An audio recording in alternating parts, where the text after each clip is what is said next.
Hello spooky people, it's Lilith. Welcome back to another video. Today I'm going to be showing you guys how I make these cute little cemeteries in a jar. I'll be showing some close-ups of these later. First step is to pick out what kind of soils and rocks and deposits you want to use. These can either be purchased at a craft store or you can find them in your backyard. I think only one of the ones I have are actually purchased. And for this, you just go in your backyard and you want to sift out any of the rocks and sticks that are in the dirt. That way when we go to put it in, it's a little bit more consistent. You might want to do this a couple times. I know that I did, but that's up to you.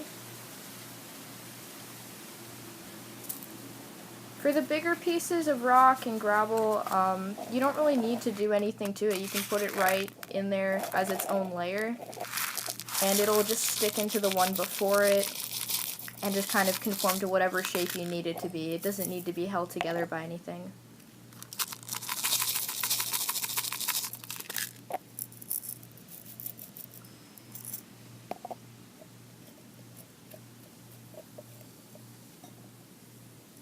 For the layers of gravel though, you want to glue them, any of the dirt or finer kind of particles you want to glue them, because otherwise you can't really pick out your shape very easily. This allows you to form it while it's in the jar and create those kind of wavy layers for each of them. So you want to just keep adding glue as you go. I add in bits just that way so I don't waste glue or make it too wet, because it'll take a long time to dry if you make it too wet. You can wait in between the layers to let them dry if you want. I usually would only wait a couple minutes because it holds together pretty well. Once you have it to something like this, it's gonna depend, how much glue you add is gonna depend on what kind of dirt it is. You can just add this to your container.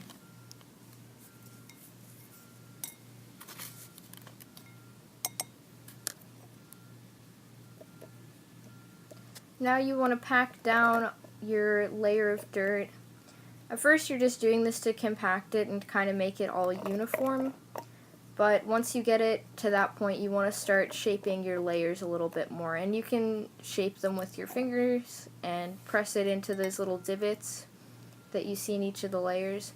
Or you can take the plastic spoon and do this as well. I like to go over it roughly with my fingers and then go back with the spoon to create a little bit more definition for each of the layers.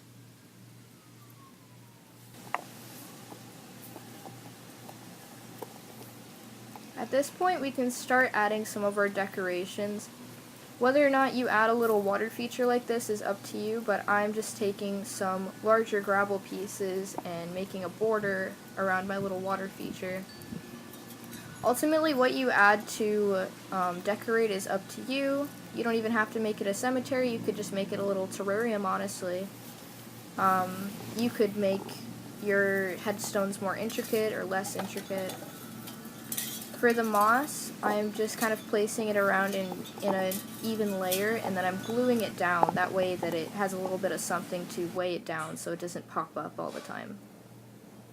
And here's the finished product. That one is an older one that I did about a year ago, and I thought I'd show you that to see how these things age. I really like the way the new one came out. I put some crystals in there to decorate it.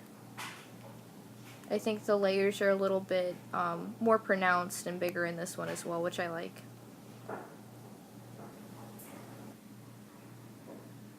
For this one, you can see the discoloration in the moss, and if that's something that bothers you, you can change it out every now and then. Bye guys, I'll see you in the next one.